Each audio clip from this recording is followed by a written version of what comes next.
Le dictateur russe Vladimir Poutine a signé un décret sur une mobilisation record de citoyens pour le service militaire. Cette mobilisation est la plus importante en 9 ans. Selon le document, il était prévu d'envoyer 135 000 personnes âgées de 18 à 30 ans dans l'armée au cours du mois d'octobre. De plus, la Douma a précédemment décidé que la conscription en Russie n'aurait plus lieu 2 fois par an, mais toute l'année. Parallèlement, Vladimir Poutine a signé une loi sur le retrait de la Convention européenne pour la prévention de la torture. La Russie a effectivement légalisé la torture dans les centres et lieux de détention. Et pour couronner le tout, en plus d'augmenter les impôts, parce que c'est un pont pour les Russes, Poutine a décidé d'augmenter les prix de l'alcool et des cigarettes afin de remplir le budget militaire aux dépens des alcooliques russes. Je m'appelle Alexei Petchi, discutons ensemble de ce sujet. Mais avant de commencer, je voudrais vous inviter à vous abonner à la chaîne, à mettre un like s'il vous plaît, et à écrire un commentaire détaillé sous cette vidéo. Cela aide beaucoup à promouvoir ces épisodes sur YouTube. Je vous invite aussi à vous abonner à ma chaîne Telegram Petchi News via le lien en description.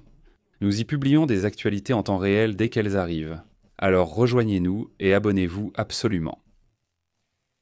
Alors, Vladimir Poutine a signé un décret concernant l'appel d'automne des citoyens au service militaire. Selon le document, du 1er octobre au 31 décembre, il est prévu d'envoyer 135 000 personnes âgées de 18 à 30 ans à l'armée. Je rappelle qu'au printemps dernier, il était prévu d'envoyer 160 000 recrues au service militaire en Russie. C'est le plus haut chiffre en 14 ans. L'actuelle conscription d'automne sera la plus massive de ces dernières années. Depuis 2016, lorsque l'on prévoyait d'envoyer 152 000 Russes au service militaire à l'automne, jusqu'en 2022 où 120 000 ont été envoyés, les chiffres officiels de la conscription soi-disant diminuaient, parce qu'il y avait beaucoup de contractuels, puis la mobilisation partielle, et ainsi de suite. Lors de la campagne d'automne 2023, le Kremlin a annoncé l'appel de 130 000 soldats dans l'armée. L'année dernière, 133 000. Si l'on considère l'année entière, le recrutement continue tout de même d'augmenter. Au total, en 2025, 295 000 personnes seront appelées. C'est un record pour les 9 dernières années. Vous savez, ça sonne déjà comme une blague. Quand la semaine dernière, les autorités russes ont de nouveau promis, juré la main sur le cœur, de ne pas envoyer les conscrits à la guerre contre l'Ukraine. Alors qu'il a déjà été constaté que des centaines, voire des milliers de conscrits russes ont été envoyés précisément à la guerre contre l'Ukraine. De plus, à partir de l'année prochaine, la conscription pour le service militaire en Russie sera permanente, toute l'année. La Douma d'État a approuvé en première lecture le projet de loi. Les amendements prévoient que la conscription s'étendra désormais du 1er janvier au 31 décembre, au lieu de 2 périodes annuelles en automne et au printemps. Le document introduit également une nouvelle obligation pour les conscrits. Si un citoyen a perdu son droit à un report ou n'a pas reçu de convocation avant la période d'envoi à l'armée, il doit, sous 2 semaines après le début, se présenter au bureau de recrutement pour vérifier ses données. S'il ne l'a pas fait, c'est la prison.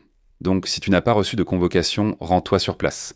Va au bureau de recrutement militaire, personne ne t'enverra de convocation, tu viendras par toi-même. Et en ce qui concerne les prisons, Poutine a signé une loi dénonçant la Convention européenne pour la prévention de la torture.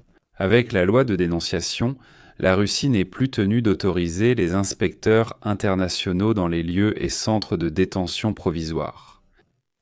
La Convention européenne pour la prévention de la torture et des peines ou traitements inhumains ou dégradants imposait à la Russie l'obligation non seulement d'interdire formellement la torture, mais aussi de la prévenir.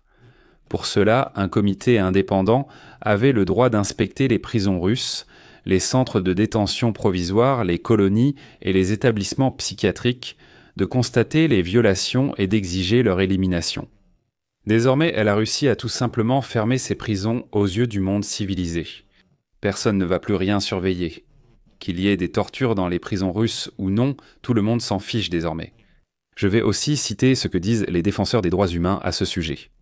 Ce fait, cette étape achèvera le processus de démantèlement du système de contrôle européen sur le respect des droits de l'homme en Russie, privera les citoyens dans les colonies et les centres de détention provisoires de la dernière protection internationale formelle et créera les conditions pour une détérioration supplémentaire de la situation des droits de l'homme dans le pays. Il me semble que c'est précisément pour cela que les Russes ont mené une guerre inhumaine contre l'Ukraine. Ou bien pensiez-vous que cela ne vous retomberait pas dessus? Eh bien, vous n'avez aucun droit. Aucun. On vous crache juste au visage.